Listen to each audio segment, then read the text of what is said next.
Bueno, gracias Luis por tu tiempo y por haber tomado, digamos, la disposición de haber atendido esta entrevista el día de hoy. Luis es director del programa de Gestión Cultural de la Universidad de Barcelona y experto también en política y economía de la cultura. Hoy vamos a hablar de la alianza entre la empresa privada y las instituciones culturales. Entonces, antes de iniciar, Luis, me gustaría que me contaras un poco sobre el rol que tiene el gestor cultural hoy en día, con todo esto obviamente que ha tenido la pandemia, ¿no? Lo que ha significado pues para los artistas y pues obviamente para el gestor cultural. ¿Cuál sería ese rol que tiene en estos momentos? Bien, en una situación de dificultad como la actual, el rol de un gestor, que en el fondo es un mediador entre profesionales diferentes que están de alguna forma en el mismo barco, con el objetivo de hacer llegar propuestas artísticas, propuestas patrimoniales a la comunidad, a las potenciales audiencias, pues es un papel fundamental, porque en un momento en que no hay trabajo o que el trabajo es muy precario, o que la única forma de ser visible es a través de las plataformas digitales, que implica un cambio en las prioridades, en la estructura de personal, en la gente que de alguna forma dedica su tiempo en la organización. Ese cambio de distribución del trabajo, de distribución de las prioridades, de pensar quién es prescindible y quién no es prescindible en un momento tan difícil, pues recae muchas veces en las manos y en la decisión del gestor, que es el que analiza la viabilidad, el que intenta digamos, asegurar la sostenibilidad futura del proyecto, y que tiene en cuenta cómo las demandas sociales están cambiando y, por lo tanto, de qué forma nos adaptamos a ellas. Y muchas veces el problema de ese cambio en las demandas sociales es que no van aparejadas de los recursos económicos que permiten la sostenibilidad de los proyectos. Sí, y digamos, ¿qué consejos le darías a estos artistas que obviamente están afectados y digamos que a los gestores y los profesionales de las industrias culturales y creativas para mitigar esos efectos de la crisis?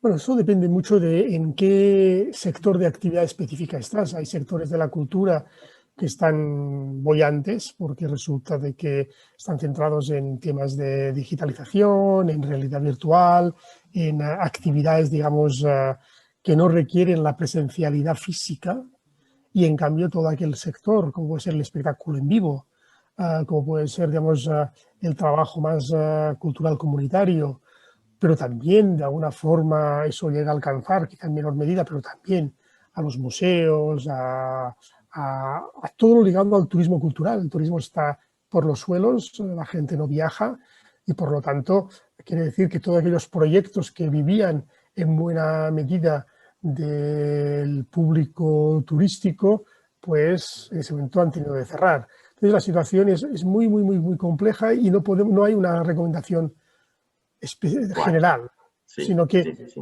nos hemos de adaptar a cada realidad.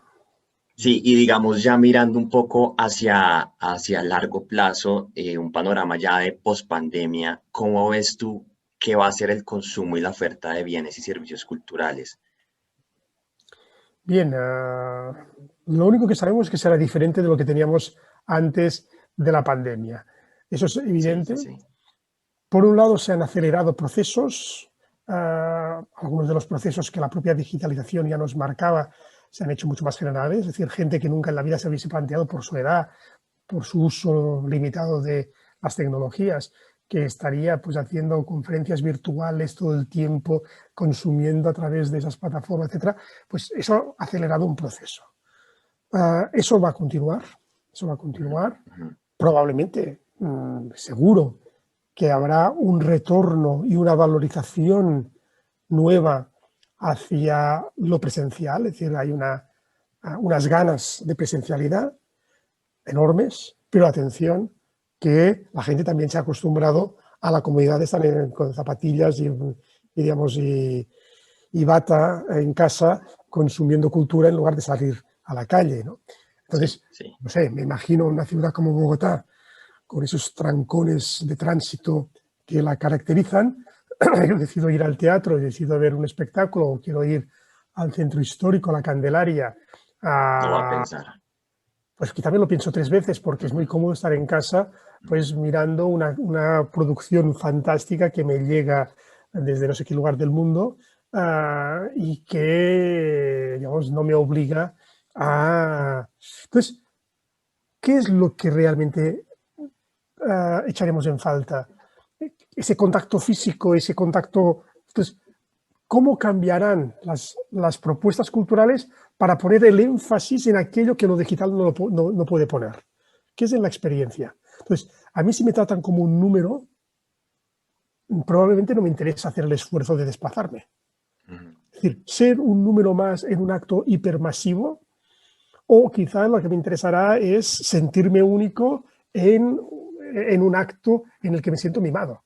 Entonces, Sí, sí, hemos de sí. cambiar probablemente, porque la gente habrá experimentado muchísimas cosas y habrá visto lo mejor de lo mejor, porque a través de las redes puedes acceder a los números unos en el mundo de cualquier disciplina. Ujú, Pero, ujú. ¿a ti te gusta el circo contemporáneo? Pues puedes ver cosas fantásticas de cine contemporáneo a través de las redes. ¿A ti te gusta mucho el teatro clásico? Exactamente lo mismo. ¿A ti te gusta Ujú. mucho? Entonces, el problema es cómo generamos, digamos, esa necesidad, estas ganas, ese retorno, porque cuando decidimos experimentar cosas, lo hacemos porque lo que obtenemos es una suma de valores. Hay un valor, digamos, de sentirte comunidad, hay un valor de emocionarse, hay un valor ligado al valor simbólico, hay un valor ligado al propio ocio. Es una suma de elementos los que nos hacen tomar decisiones. Y la mayoría de las decisiones de consumo están ligadas a experiencias previas placenteras o a trabajo educativo que tiene de largo recorrido, que me ha hecho que a mí me guste determinado tipo de cosa porque ya de pequeñito empecé a estudiar no sé qué y tuve la suerte que en mi familia me... Entonces, todo eso hemos de tenerlo en cuenta, y al mismo tiempo hemos de pensar que la cultura no solamente es esa cultura de élite, sino que también hay toda la cultura popular, ¿no? La que Sí, pasa sí, sí, sí. alrededor de una fiesta, la que pasa alrededor de una feria. Entonces, yo estoy convencido que esas ferias en las que se mezcla gastronomía con música, con artesanía y quizá algún elemento religioso, estoy convencido que eso para las clases populares continúa siendo algo muy importante, o también para nosotros, ¿no? Por lo tanto, ¿de qué manera? Y eso puede ser una fuente de ingresos para un determinado tipo de profesional de la cultura. Ujú. Sí, digamos que también creo yo que el tema o sea, la pandemia ha generado un poco ese tema de la gratuidad en el mundo virtual, ¿no? O sea que mirando a futuro, la gente de pronto va a invertir menos en cultura posiblemente por tener tanto acceso gratuito a través de las plataformas digitales. Eso digamos que puede ser como un insight que puede afectar a futuro el consumo cultural, pienso yo. Seguramente, pero también hemos de pensar que las plataformas lo que hacen es generarte las ganas y después te cobran.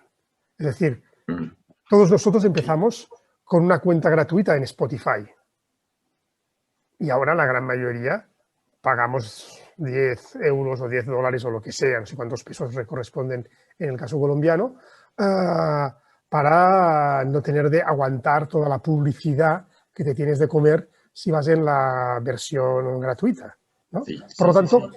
¿y por qué lo haces? Porque finalmente decides que tienes la capacidad económica suficiente y que el servicio que obtienes, que es acceder a una enorme base de datos, de música, merece la pena por esa cantidad de dinero. Entonces, también hemos visto que, evidentemente, para la gente que va muy escañada y que no llega a final de mes y que tiene enormes problemas económicos, cualquier opción gratuita es mejor que pagar el equivalente a 10 dólares, pero para mucha otra gente que sí que puede permitirse eso, nos hemos acostumbrado a pagar cosas que antes no estábamos acostumbrados a pagar. Por lo tanto, es ambivalente. Sí, sí, sí, sí.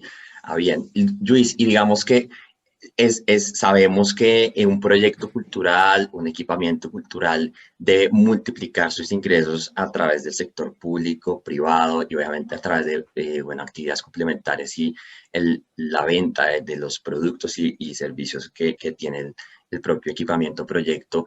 Pero ¿cómo ves, digamos, el tema de la alianza privada, el sector privado, el involucramiento en la cultura? De pronto en tu contexto Barcelona, y si has podido conocer algo del contexto de Colombia, ¿cómo lo ves? A ver, si hay muchas formas de colaboración pública-privada. De entrada, como has dicho tú, los contextos marcan, los contextos son importantes porque hay pues, unos valores sociales, un comportamiento por parte de las empresas o de las fundaciones de las empresas que son más importantes en unos países que en otros. Depende de la fiscalidad puede ser un elemento de incentivo para ese tipo de actuaciones, pero también la propia cultura altruista de mecenazgo que a veces puede ser influida, no sé, una empresa con una sede central en Estados Unidos probablemente tiene más en su ADN esa idea de un cierto mecenazgo porque en Estados Unidos esto es una tradición de larguísimo aliento y que explica la idiosincrasia tan particular de ese país, que no hay otro país en Occidente digamos, que tenga ese tipo de comportamiento, es decir, un sector público muy reducido en lo que concierne a la cultura y en cambio una acción privada muy grande. Entonces eso, por ejemplo, en América Latina, digamos, se nota más que en Europa esa influencia norteamericana. Pero es cierto al mismo tiempo que las formas de colaboración pueden ser múltiples, ¿no?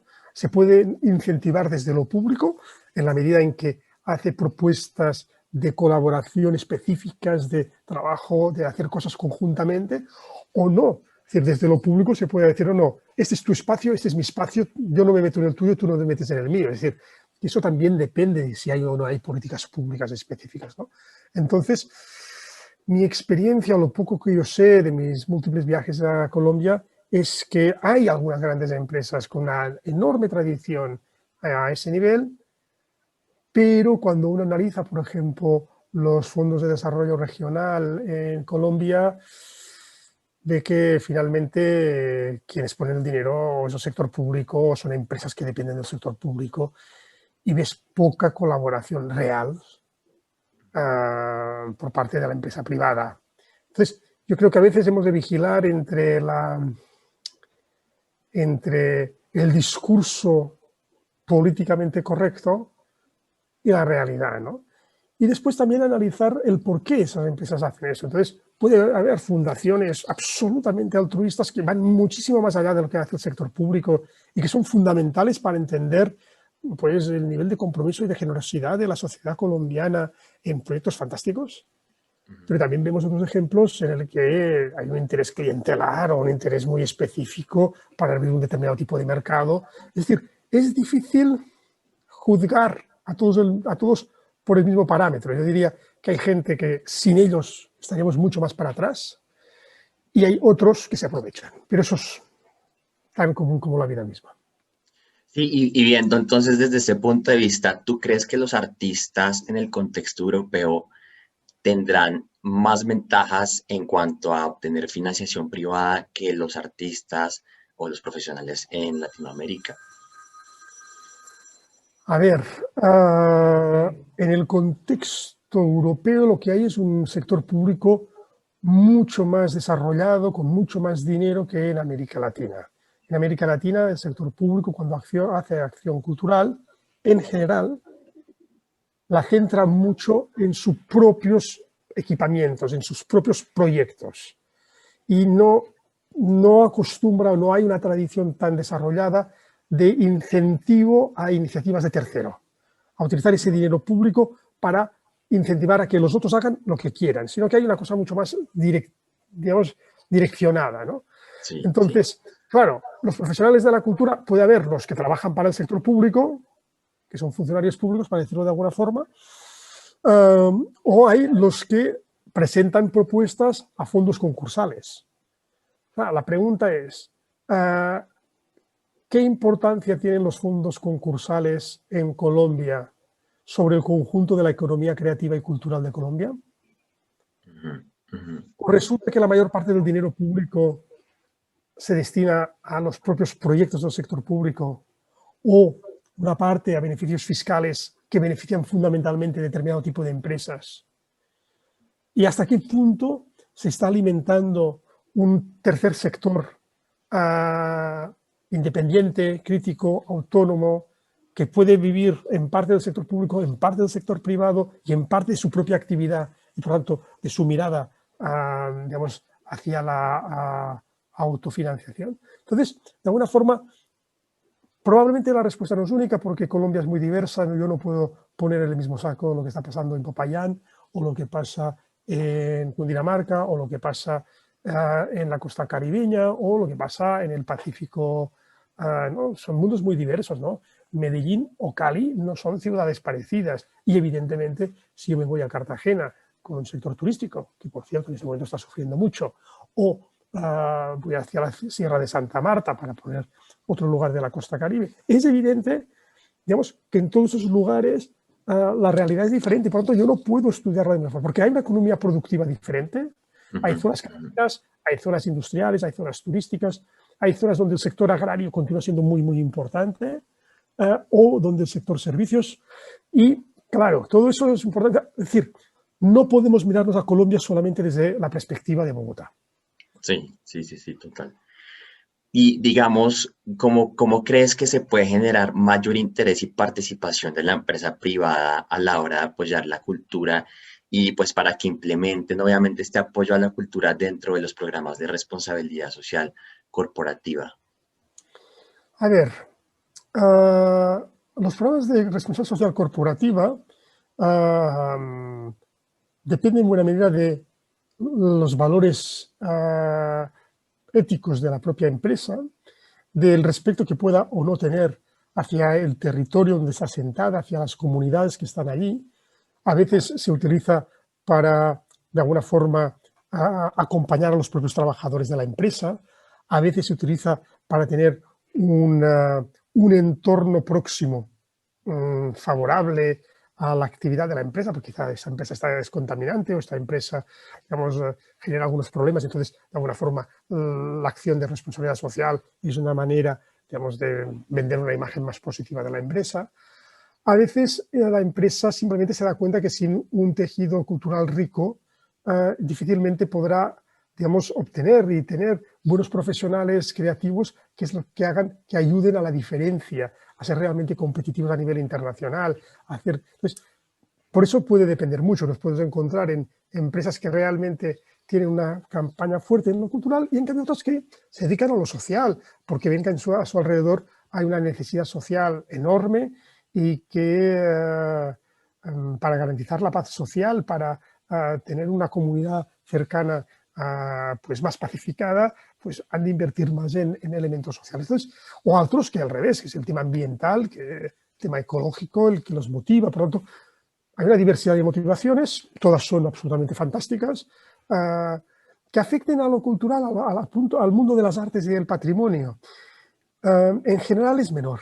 En general hay menor propensión desde la responsabilidad social corporativa, a no ser que sea, vamos a hacer una actividad artística para los hijos de los trabajadores, ¿no? Sí. O vamos a hacer una actividad en la que vamos a invitar también a proveedores, a la comunidad local, unas fiestas, tal, porque no veo muchos ejemplos realmente comprometidos con la vanguardia, con una creatividad más innovadora. Y yo creo que eso es más excepción que norma. Sí, y digamos que viendo el tema de responsabilidad social corporativa, ¿cuál crees que es el tipo de empresa del sector del sector de la economía que más de lo que has, digamos, de tu experiencia, de lo que has percibido es qué empresa del sector de la economía le aporta más, digamos que le apuesta más a invertir en cultura? Aquí en Colombia, digamos que es el tema de los servicios, empresas de servicios, pero más que todo el tema de los servicios financieros, o sea, el sector de la banca en Colombia apoya pues en gran medida la cultura, siempre lo ha hecho más que todo. Bien, en Europa pasa un poco similar. Las empresas de seguros, las empresas, es decir, este tipo de empresas de un cierto estatus o que buscan una relación con una cierta tipología de personas o comunidades de un cierto estatus económico, cultural y social, pero también vemos, por otro lado, digamos, el patrocinio de las empresas de cervezas al mundo de los festivales de música. No se entiende los festivales de música sin las cerveceras, como mínimo en Europa. Y a veces en broma decimos que los festivales son fundamentalmente grandes lugares digamos, de venta de cerveza, ¿no? Por lo tanto, aquí hay otra lógica diferente que la que hablábamos antes, ¿no? Y es muy importante.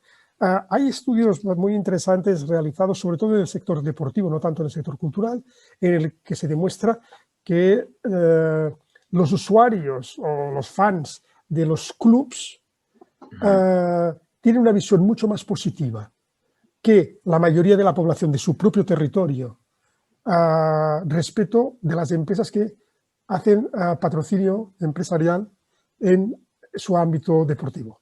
Es decir, que es evidente que hacer ese tipo de cosas reporta beneficios simbólicos para la empresa. Eso, en el caso del deporte, está súper demostrado. En el ámbito de la cultura hay menos estudios empíricos que lo demuestren. Y esto es la información que utilizan los responsables de estas empresas, de estas fundaciones, cuando deciden apoyar un determinado tipo de cosas o otra. Y luego hay otro ámbito y es mucho más subjetivo, ¿no? Empresas o fundaciones de empresas que dices, ¿por qué dedican tanto dinero a la plástica o tanto dinero a la danza o tanto dinero? Sí, eso te iba a preguntar Casi también. siempre es un motivo muy Ah, personal. Hay una relación personal entre el directivo o la familia, digamos, del directivo y ese hecho. Pero eso pasa en todos los lugares del mundo, ¿eh? Es decir, es bastante común que dices, ¿por qué hacen eso? Pues a veces la razón es una afición personal, alguien de la familia muy comprometido con ese sector, más que, digamos, una mirada realmente estratégica y pensando yo quiero obtener no sé qué. sí, eso te iba a comentar que hay unos sectores que siempre han recibido más apoyo y ha sido el sector de las artes plásticas y visuales y lo que comentabas de la música, que siempre han tenido como esa tendencia. Otros casos como el sector de la danza, de pronto ha sufrido un poco más en conseguir ese tipo de patrocinadores. ¿A qué crees que se deba esto? ¿De pronto es como algo más de impacto masivo, mediático? O... A ver, yo pienso que todo depende mucho de lo que estés buscando. Es decir, si nos vamos de la subjetividad de un directivo o de la familia de un directivo que tiene por razones absolutamente aleatorias, ¿no? Una predilección por una determinada expresión artística o un compromiso personal, que eso es subjetivo y por lo tanto es muy difícil de generalizar. Cuando analizamos a grandes números, lo que pasa es las empresas que están buscando mandar un mensaje mediático a la gente joven, porque les interesa ese tipo de cliente potencial, esa mirada, pues miran qué es lo que esa gente joven valora. Si la música y los conciertos y los festivales de música es lo que motiva a esa gente, vamos a invertir allí.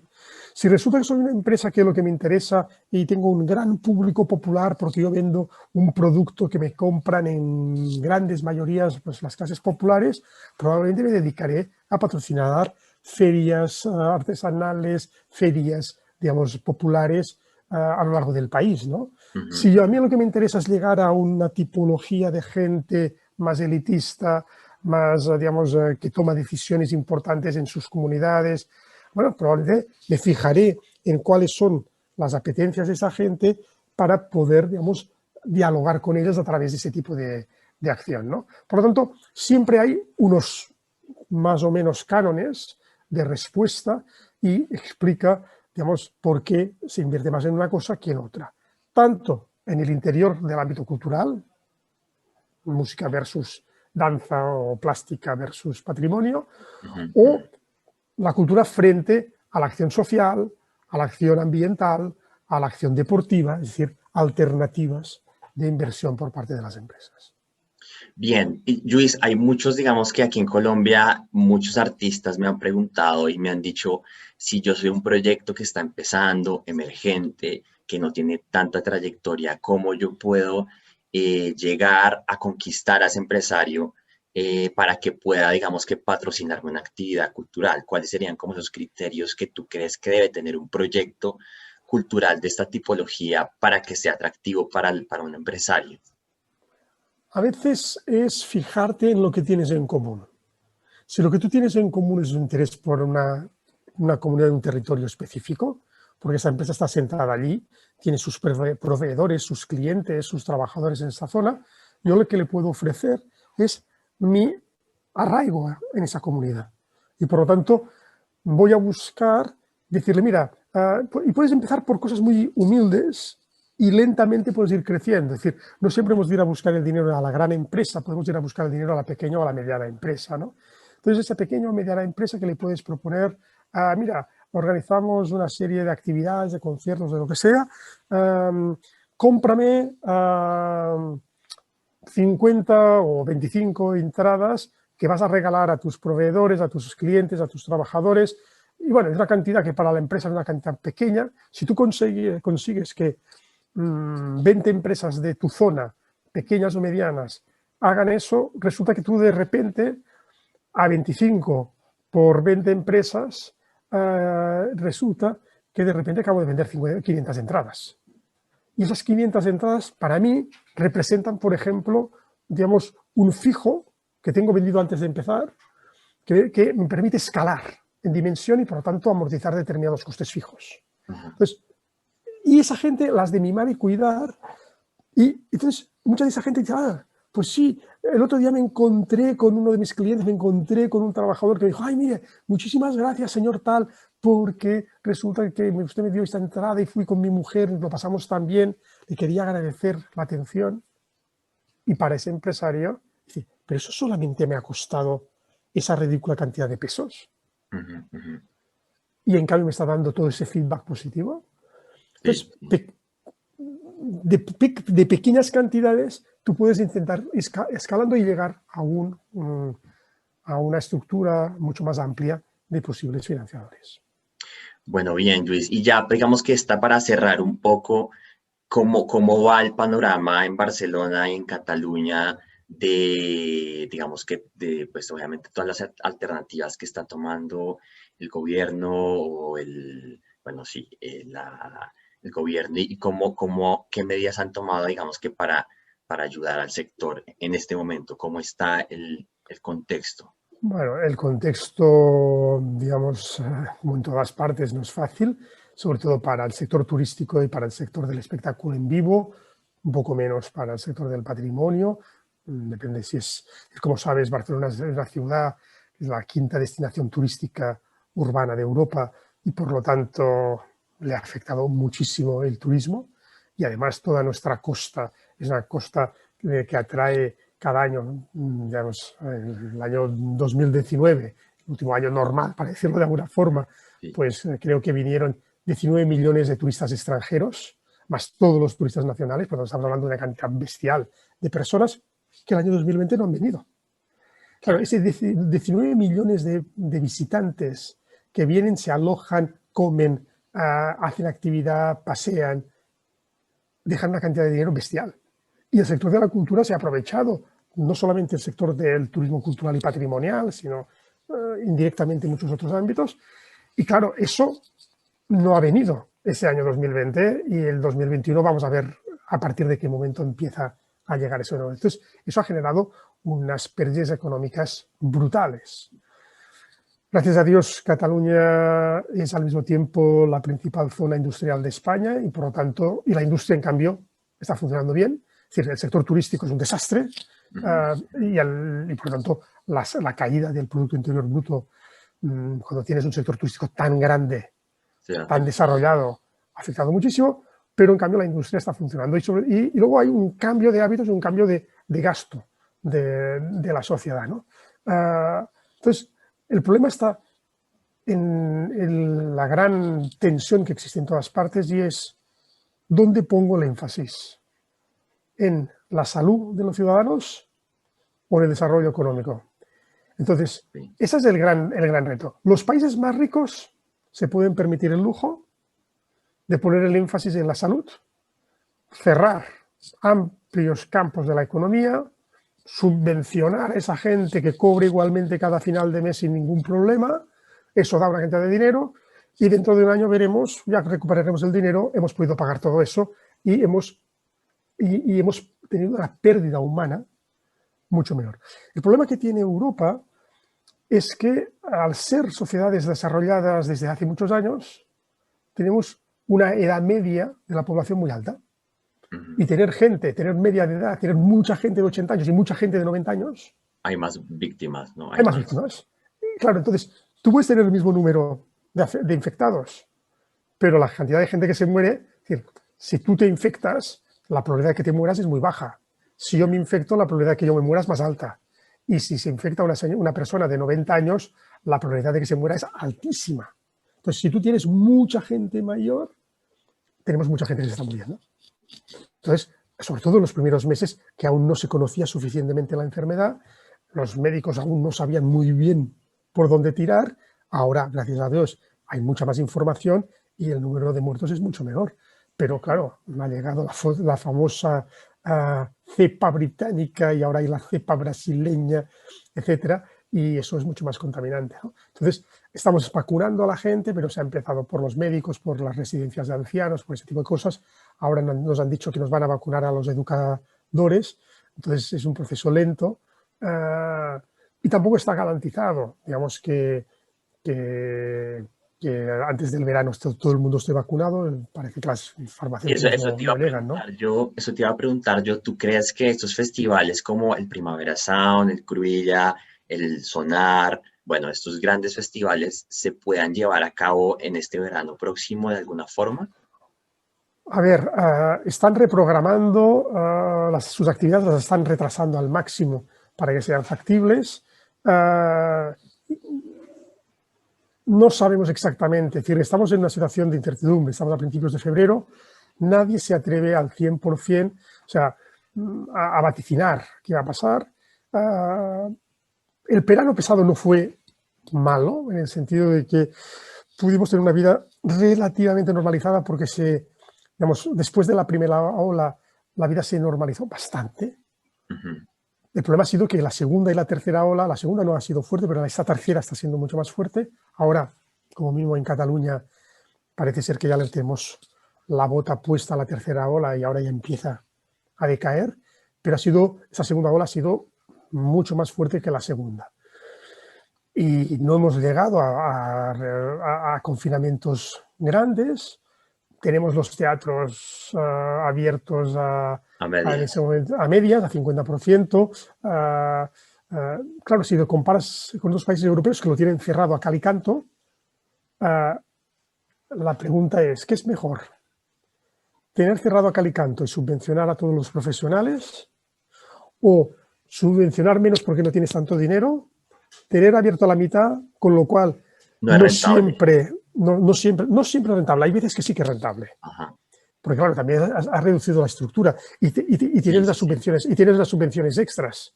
A ver, si no fuera nada rentable, la gente no estaría haciendo actividad. Y yo estoy yendo al teatro, yo estoy yendo a conciertos, yo estoy yendo a exposiciones. Evidentemente, con todas las medidas de seguridad, hemos de entrar tantos minutos antes, vamos entrando así y tal, al salir también hemos de salir tal, no nos podemos tal, constantemente nos toman la temperatura, es decir, hay todos unos protocolos muy pesados que cuestan dinero, pero la vida cultural, me decían mis colegas de otros países europeos, me decían, bueno, pero vosotros como mínimo, eso está vivo. ¿A costa de qué? ¿De que hay más infectados? Sí, priorizar una cosa con la otra. Difícil de tener una respuesta cierta. Sí. Bueno, Luis, muchas gracias por el... bueno, ¿qué me vas a decir ahí? No, te decía que ha habido algunas políticas públicas interesantes. Yo pienso, por ejemplo, el Ayuntamiento de Barcelona ha hecho una política pública valiente. Por ejemplo, la hizo ya en verano con reestructurar totalmente el Festival de Verano de Barcelona, el GREC.